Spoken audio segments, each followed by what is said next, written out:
So welcome to you all.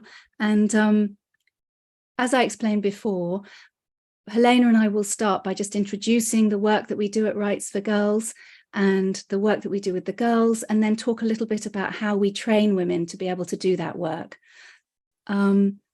So my name is Kim, and I'm the founder director of Rites for Girls. I've been working with groups of girls for about 12 years now, I think.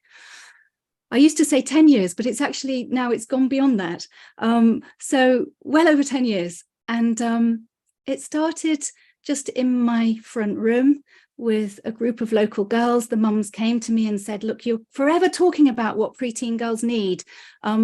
Can you just work with our girls? And at that time, I still had a baby in arms and 2 other small children who I was home educating. And I was like, no, I can't. But she kind of said, I'll do everything. I'll get the girls. I'll do everything that you need. I'll just, if you could do this. So I did it. And I'm still in touch with every single one of those girls. They're now all in their early 20s. They've been through uni. They're starting their careers. And they check in with me whenever something happens in their lives. I have the privilege of hearing about it because they know that I want to. They know that I'm interested, that I'm a woman in their lives who it matters to me what happens to them, and whether it be good news or more challenging things. And it's not that I'm massively in their lives lots, but they know that I'm there. And that's when Girls Journeying Together was born.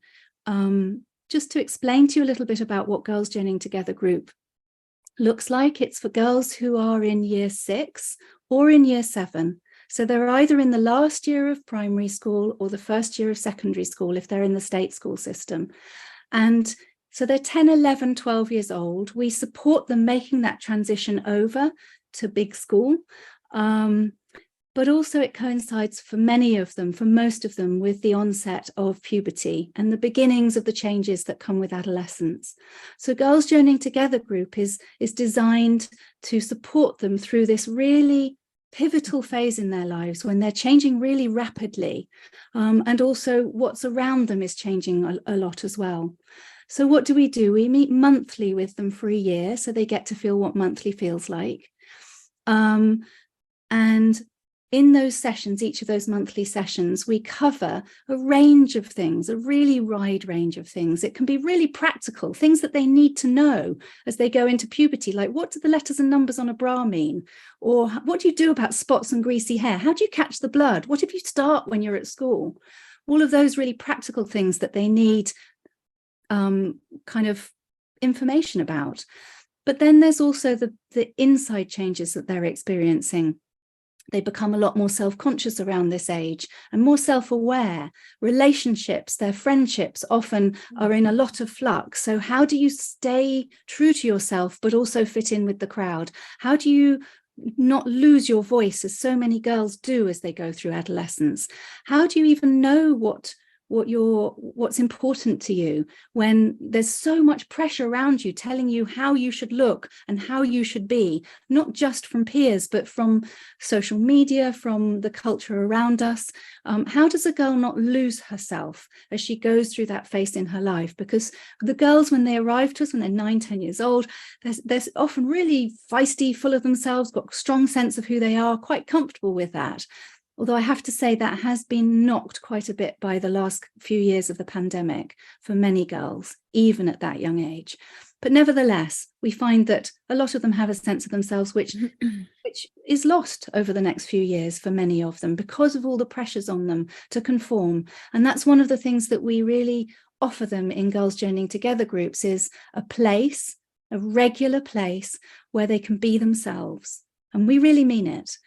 They belong just exactly as they are. They don't have to change anything about themselves to fit in. And for that to be real, it means that they have to accept each other just exactly as they are. I remember at the end of one of my girls' groups, I had a girl come up to me. She was autistic and she crossed her arms and she scowled at me and she said, I like girls I never thought I'd like. And I said to her, oh, okay, how's that? It's all right.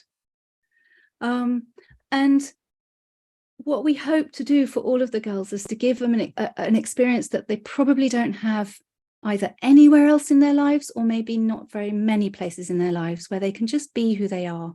And in that safe place can explore who they want to become. They can explore their hopes and their dreams, what's important to them. They can share some of the struggles and challenges that they're having. And at the end, we finish with a lovely ceremony celebration so that they get the experience of a good ending. But it's not the ending. It's just the ending of our first year together. We continue to support them right the way through their teens. We offer a group meeting once or twice a year.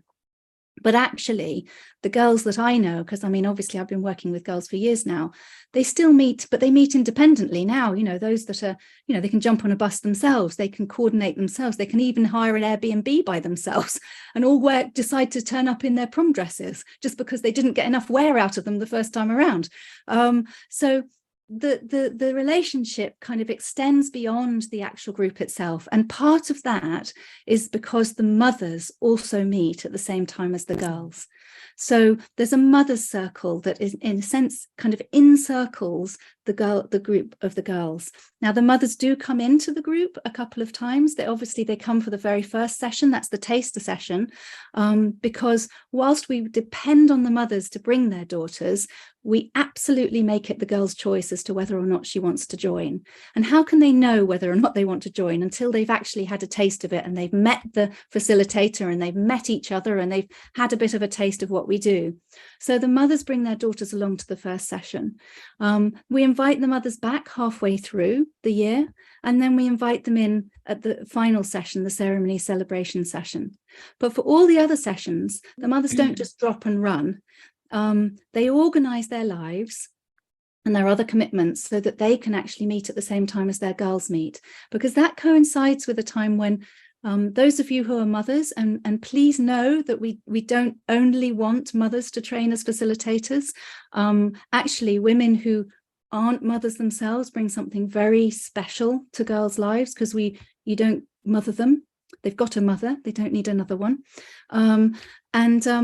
The Mothers Circle, they support each other, because those of you who are mothers would have experienced that natural informal support that we get as mothers when our children are little, because you have to stay and sit around and watch them while they're in the soft play or they're doing whatever the thing is. And so you're naturally chatting to other parents and sharing the challenges and also the joys of parenting through that stage. By the time you've got a child who's sort of in her pre-teens, quite often they can get places by themselves, and they certainly don't need you to stay there. And so that informal support often disappears. That kind of school gate support, particularly once they're in secondary school, drops away. And yet it's a time when the role of the parent is changing radically, because the girl is changing very rapidly at that time. So for the mothers to actually have that support from one another through that year and beyond, because they make friends for life, as well as the girls who say they make friends for life. And so the mothers, as well as giving each other support, you as the facilitator give them a few questions, which I've set, so don't worry, you don't have to make them up, that means that what the mothers are talking about dovetails with what you're doing as the facilitator with the girls. Because even when the girls are really close to their mums, they don't necessarily want to share with her straight away what you've done in girls group. And so that means that the mothers have been walking in a similar territory, so they're alert if the girl makes a comment or asks a particular question, because she too as a mother has been talking around the issues that her daughter will have been looking at on that month. Pause for breath. Helena says I always talk too fast, and I do, but partly because I'm just so excited about this and so excited about, because of course the thing is we are growing and we need more facilitators. And don't even worry if there are facilitators near you. That's the best thing, actually, because then you can pass girls between you. You're doing it on a Saturday, someone else is doing it on a Sunday, different times, different dates. What we find is the more facilitators in an area, the more word of mouth gets around. But in terms of Girls Journeying Together, I think that's all I want to say at the moment, other than we have just received lottery funding to really support this program. We're not yet able to really reveal what it's for, but other than to you to know that we have just received an enormous support, which is a big thumbs up and affirmation of what we're doing from the National Lottery. So I'm going to go on now to talk a little bit about how we train you to run Girls Journeying Together. do know, however, that there's at least one person here who's interested in our GirlsNet mentor training. So I'm just going to very lightly touch on that, because we didn't want to go online when we had the pandemic. What we were hearing from the girls is that they were saturated with online offerings. School was online, social life was online. They didn't want anything else online, thank you very much. But at the same time, in the girls we were working with, we were allowed to continue in person even through lockdown, because the value of our work was recognised. We just had to adapt it so it was all socially distanced. But what we were seeing in those girls, and what we've seen since, is a massive increase in mental health challenges in girls and boys, but particularly in girls. And we wanted to find a way of reaching particularly those girls who wouldn't even be able to get in the door of a Girls Journeying Together group. So we did, in the end, design an online program. It's much more focused. It's just 6 weeks long. It's once a week for 6 weeks, but it takes the girls on a journey where they resource themselves internally and within their communities to get through a time of challenge and crisis. It doesn't have to be pandemic, it can be any challenge and crisis. And the training for that is also online. And that's just a 6-month training. But we're here today predominantly to talk about the Girls Journeying Together Facilitator training.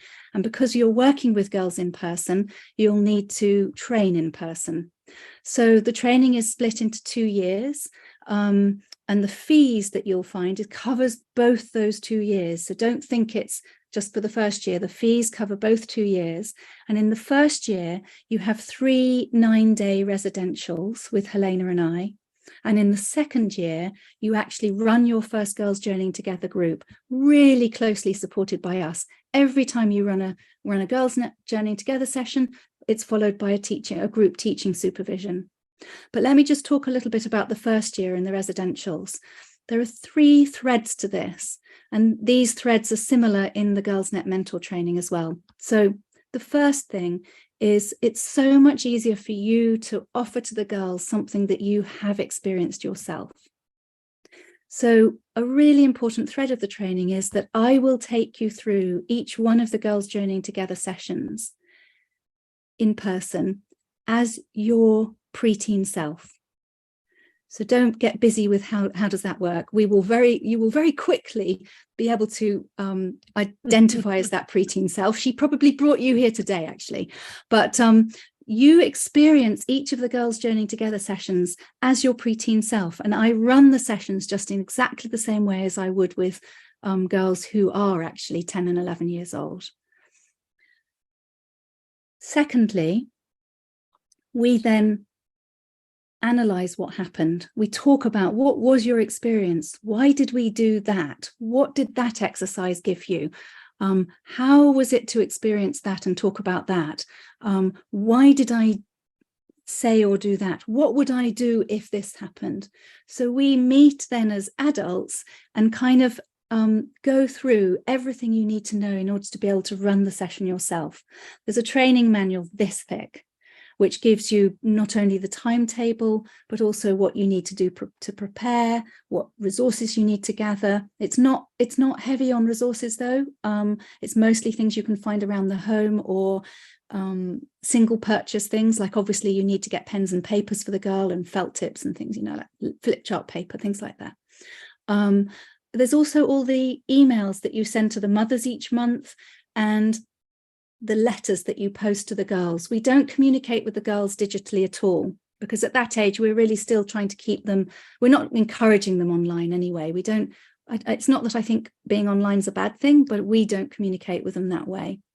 We send them actual letters, and the scripts for those letters, you get those. So you get everything that you need in order to be able to run the Girls Journeying Together session yourself. And of course, in those residential sessions, you'll also have a chance to have a go at running the sessions before you're actually in front of the real girls.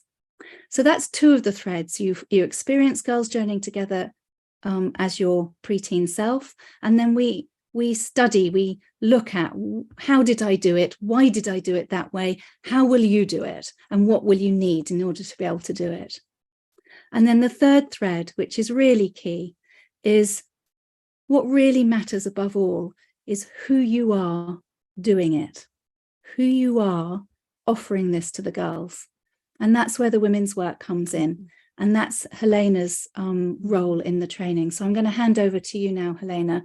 But I know also you're going to start with your background, and I always miss that bit out. So really, really quickly, for those of you who don't know, I founded Rites for Girls. I'm also the author of this book, which hopefully you've come across, From Daughter to Woman. I studied psychology, child psychology and women's studies at Cambridge University many years ago, and then trained to be a counsellor for teenagers.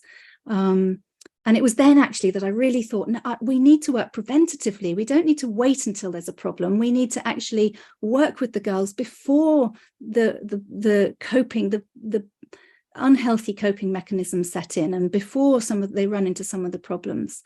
So my work, my whole adult life has really been about working preventatively with children. And that means starting with them young enough that you can actually both gain their trust, but also cover some of the topics that they will encounter again and again. And of course, when you meet them through their teens, you'll circle back round. And of course, the way that you cover them is different as they get older. Helena, I'm really going to stop talking now. You're getting better and better at it, Kim.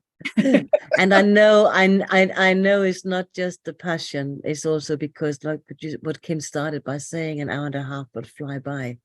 So she's an expert at trying, like, to say a lot of things. And okay, I'm Helena. And I'm I live in France, and I'm at the moment, I'm trying to survive. It is so hot here, it's unbelievable. So I'm melting at the moment, but I got lots of water with me. I can imagine listening to Kim without maybe knowing the work we do in Rites for Girls and the Girls Journeying Together and the Girls Net, that it can feel quite overwhelming, because it's a lot of stuff about mothers and manuals and tasks to do and stuff to do. So and it all makes sense once we actually get down to it. I also want to reassure you that the training, it is immaculately planned. I can't tell you how many times we've had, like now, because we've run the training several times, that the women have said to us, oh my God, you actually do know what you're doing. You're planning this stuff, aren't you? So yes, we are planning this stuff. It is seriously planned out. It's not just ad hoc that we're doing it. So my background is totally different from Kim's. I'm Danish of origin.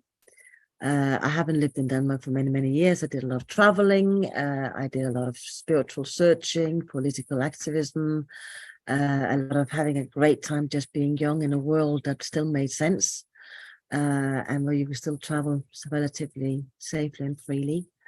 I'm a psychotherapist of profession. I trained in London. I've been a psychotherapist in private practice for over 30 years now. And I trained in London while I was working as a social worker in London, in Camden, for families and children.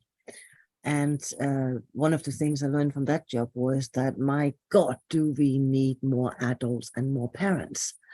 And as part of my private life at the time, I was married, I was in a relationship, and of course the age of wanting to have children. And I actually decided, like my husband, he had 2 boys from his previous marriage. So I have had the experience of bringing up 2 boys who at the time were 10 and 11. They're now in their 40s, late 40s even. And but I personally did a big conscious choice to not have children this time around. I didn't need to have my own children. I really have a sense that the children of humanity, they are all of our children. And because I had the pleasure and the challenges, but the experience of being in a blended family, I didn't need to have my own children on top of that. I was really struck by to what extent how many children are getting lost in the world because we don't have men and women. We don't have mothers who are women before we become mothers. We don't have women who actually even understand what it means to be a woman, what it means to be a mother. We have a lot of men who, because we don't know, we as the carriers of life and the life bringers, we don't know how to honor and sacralize life, to have an ordinary sacred life that we have pride in ourselves. And ultimately, if the women don't find their way home, the guys get lost too. Not because we're responsible for them, but because we are basically the ones that have got the feet on the ground at the level of what really matters in life. So my professional life, my private life, there isn't a big difference between the two. I am who I am in whatever role I'm in. And but it has been decades now of working specifically with women. I've been in private practice in London with couples, individuals. I was co-founder of something called the Center for Gender Psychology, nothing to do with transgender stuff. It's gender psychology was about the simple question of very simple question, what does it actually mean to be a woman? What does it mean to be a man? And the question that Kim and I could ask you, like that very simple question of like, when did you know you became a woman? How many of you could answer that question? And like we have asked that when we have met in person with people. And of course, a lot of women will say, well, it was when I gave birth, I knew I was a woman, because that was it is an enormous part of being a woman, the miracle of being able to conceive, hold, nourish, have another living being underneath your heartbeat, 2 heartbeats in your body, and then give birth to that miraculous new unknown being that is completely dependent on you. But that counts me out. That means I'm immediately not a real woman, and I would argue that. So there's a whole different issue about what actually comes in with what does it mean to be a woman, what does it mean to be a man, which of course we don't have the answers to, because it is as unique as the individual is. What I was busy with my now ex-husband in the gender psychology, Center for Gender Psychology, was really getting men and women together to let go of some of the stereotypical stuff about what it means to be men and women, but still be at ease in your body with who you are. We also co-founded something called the Co-Creative Couple Work, because we were both psychotherapists, and we were working specifically getting busy with what happens when people try to live together and have a family, and how come that love that starts off so wonderful and with fantastic intentions to do it all differently from how our parents did it, and a few years and months even down the line, there we are doing exactly the same bloody mistakes, having the same stupid arguments, as disappointed and as completely disillusioned about love, and wondering what the hell am I doing with this other person who seems to be the opposite of what I got attracted to in the beginning. And so we spent a lot of time normalizing all of that, and actually also finding out the sanity behind all of that. If you really do understand more about what it is that we are not just human beings who are born into a family, we're not just human beings who are born into a gender, we are also, let me say straight as I think it, we are souls on a journey, and we are evolutionary human beings that are learning and evolving all the time. And so there is sanity in the madness when we cause into trouble, because it forces us to question who we believe ourselves to be, question our own concept about what we think love is, what it is a man is and a woman is, what family is, what the purpose of life is. I'm also, since 2013, head of education for something called sexual grounding therapy, which I'm a senior practitioner of for over 20 years, which has nothing to do with Tantra. It has all to do with understanding what is it like to be born as a sexual human being, a sexual relational human being, with 2 power centers in your body, our genitals and our heart. And so how do we manage sex and love together? And then that's before we even start to get into relationship, even with ourselves. And what do we need from our parents as we go through life at all the different levels, from the Oedipal phase around 4 years old, all the way till we die, to who we are and how we die beautifully and meaningfully. So that's a whole different ballgame. Back in 1992, I started running groups for women called Ways of Women. Started off as a weekend, then it became 3 weekends, and it is now a year-long program over 3 weeks. And that's where I fit in with meeting up with Kim and Rites for Girls. Because back in 17, sometime like, was it 17? Yeah, I think Kim, 16 or 17, 2016 or 17, excuse me. Kim contacted me. A mutual colleague had referred her to me because she was looking for some supervision for the work she was doing with the girls. And this mutual colleague of ours knew I was deeply steeped into the working with women and all these issues. And so Kim contacted me. We arranged to have a meeting on the phone just to see if I was the right person for her.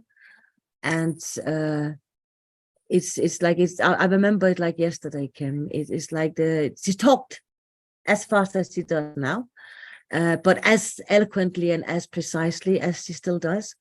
And in 10 minutes, she tried to explain to me what she was been doing with Rites for Girls and whatever. And I had never experienced anybody who had a depth of understanding of what girls need at that pivotal transitional stage from the book that came later, from daughter to woman, from being a child into that no man's, no woman land, where you could so easily get lost before you come out the other side with some identity, some sense of yourself, the guidance that is needed to not lose your voice, to not lose your sense of self, to like, especially now, not to get lost into social media, all the image makers, the different conflicting messages we're getting. So I stopped Kim 10 minutes into her conversation, and I said, Kim, you do not need supervision. You need to start training women to do what you're doing, because even then she had a waiting list up to 2025. Women like girls and mothers coming down from Scotland, up from Cornwall, sisters wanting to do what that bigger sister had just done. And Kim was the only one in the country, if not in the world, doing this work. So Kim said to me, but I don't know how to do that. And I said, well, that's interesting, because I train professionals. That's what I've done for a long time. I've been a faculty members, training psychotherapists, training supervisors, I'm training group workers, I'm running workshops. I do professional trainings. And so we said, let's meet. We did. We met on the heath not long after. We went for a long walk, mainly talk. We can both talk a lot when we come down to it. 6 hours later, we shook hands and agreed that we could work together, because what Kim was doing and what I was doing was completely dovetailing into one another. What I often experienced when I was working with women was that, of course, I wish I had had this information when I was younger. And this is what Rites for Girls is putting in place. Also, what I hear so often from women is, I wish that I had female role models that I could identify with, that I could really aspire to become like.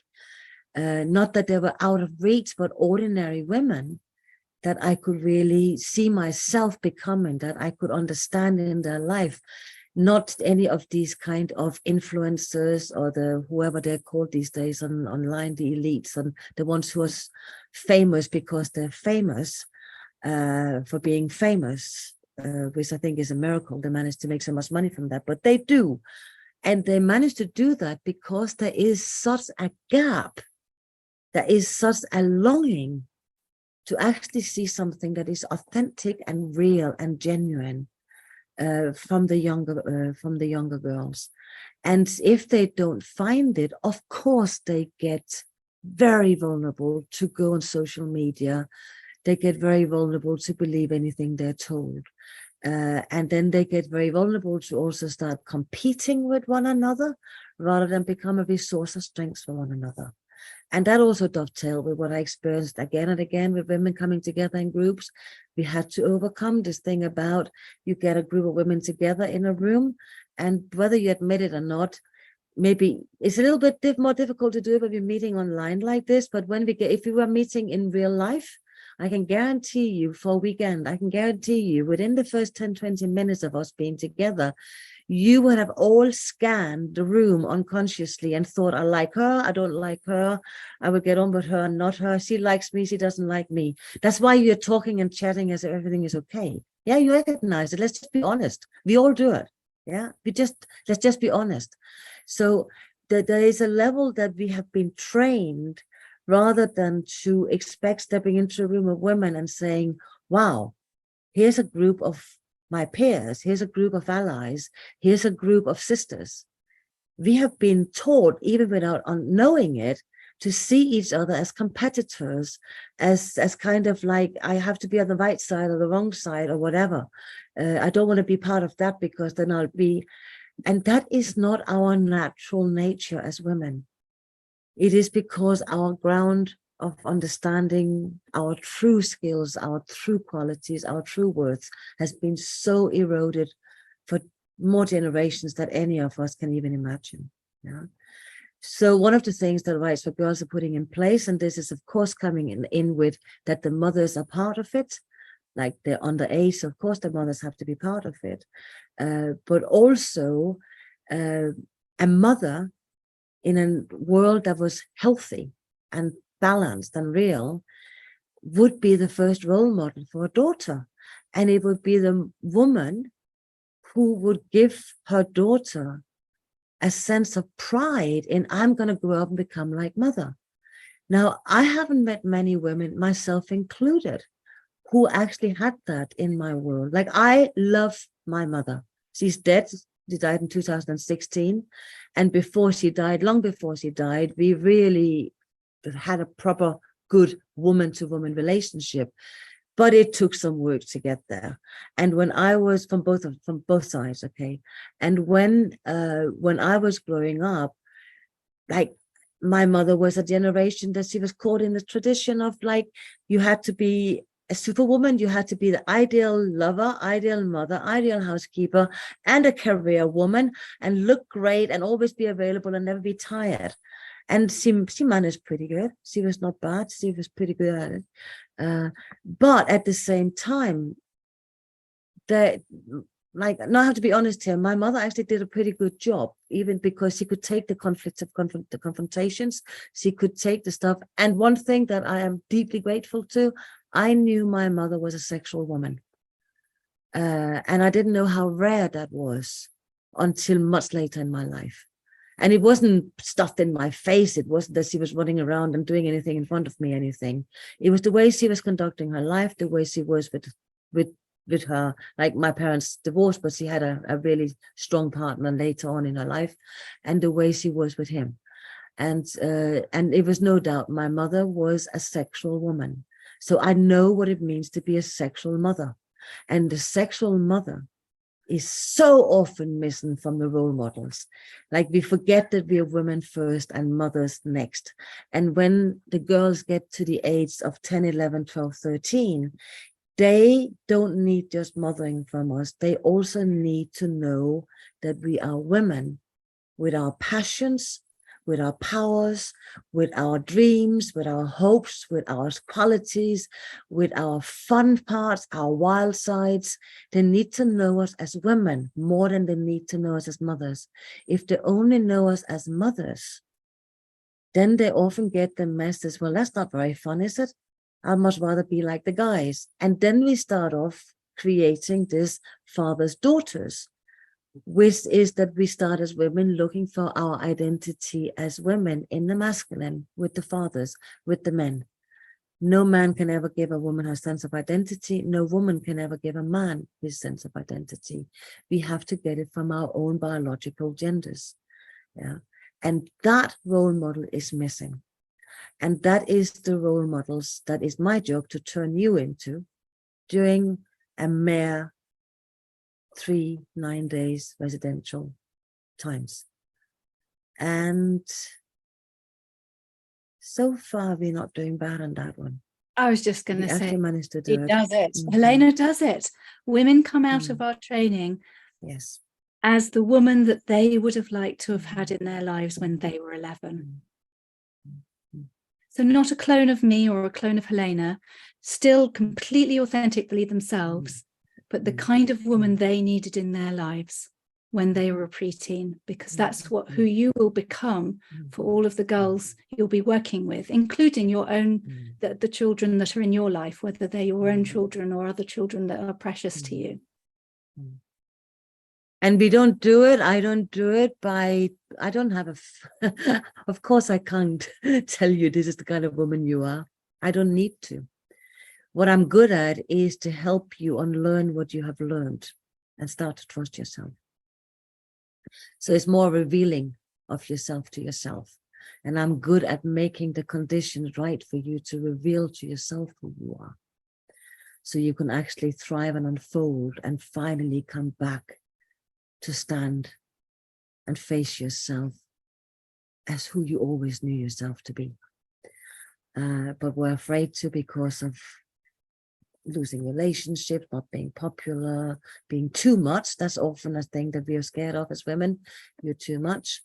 Some of it probably goes back long time collectively, that when women did have their power and spoke up, some got pretty hot, burnt up and stuff like that. We got in the collective unconscious, and in real life, it's only about 700 years ago. That's not many generations that the witches were burned. So speaking up with your power, knowing what you know, and actually trusting in yourself is something that is deep in the female unconscious that is not safe to do. Learn to hide yourself. I got good news. That is changing now. We need to do the opposite. And that includes our vulnerability. It includes our complete and also sometimes not knowing what to do, feeling powerless, but we do it together and we support each other. And so in Rites for Girls, one of the things we're doing, we are providing the forum for the mothers to support each other as women. Because as Kim will say, as a facilitator, you never come between a daughter and a mother. It is not what we do as facilitators. It's not what you do as facilitators. We support the mothers and the daughters to find the connection, the best possible connection that they can have in their unique relationship. That may or may not fit our ideal, but it is ideal in their situation. And that's what we're aiming for. We're also aiming to one girl at a time, one mother at a time, to put the circles of support back where they belong. Yeah, that we actually have the children at the center, children's fire at the center. Nothing must be done to harm the children, the mothers, the grandmothers, the ancestors around it. And out of that strength, we have the strength to also support the masculine to do the same for them and to celebrate when they do it. Not to take on the job and try to rescue the guys. We can't do it. It's not our job to do it, but to learn to appreciate and see them for who they are in their differences, so that they can become proud and to find their own true masculine also. Without us doing it, they can't. First sacred law, everything is born of woman. We as women are the first one to break that one. I can't tell you how much misogynism I have met in women. I have worked a lot with men over the decades. The men is not the worst. I have met women who don't love themselves, women who don't appreciate the feminine, women who don't recognize the true beauty and qualities of being women, in the strength, in the vulnerability, in the nurturing, in the passion, above and beyond any of the stereotypical crap we've been told what it means to be any of the genders. But us as women, we have been trained to be misogynistic. And we need to stop that. We need to learn to come back and learn to honor and value ourselves as women. And so that we can become the role models that our girls need desperately, more now than ever. Yeah. So working with me, I promise you, you'll be turned inside out, upside down, and twirled around a little bit. But while you're doing that and wiping your tears, you also don't know whether you should be crying or and you're doing it supportively, and we're doing it in a sacred manner and in a very ordinary and down-to-earth manner. And we're doing it in a way that is deeply, deeply feminine. in circles with each other, and you will find we are not as different as we might imagine. We are mirrors to one another. And the more you become powerful, the more other women dare to stand up and be powerful. So my vision for the women's work is that I want to see women in circles standing, showing their shield with your unique painting that shows your journey and who you are and how you've come to become the beautiful, unique woman that you are, and putting your spear in the ground, owning your power. And every time a woman does that and stand up in a circle, you empower another woman to do the same in your uniqueness, in your differences. And that is very attractive to the young girls when they see women like that. And they haven't had it for far too long. It's time that we get together and bring our girls back home. So, enough. I think that's the half an hour, isn't it? Yes. It's a bit over the half an hour. Thank you, Helena.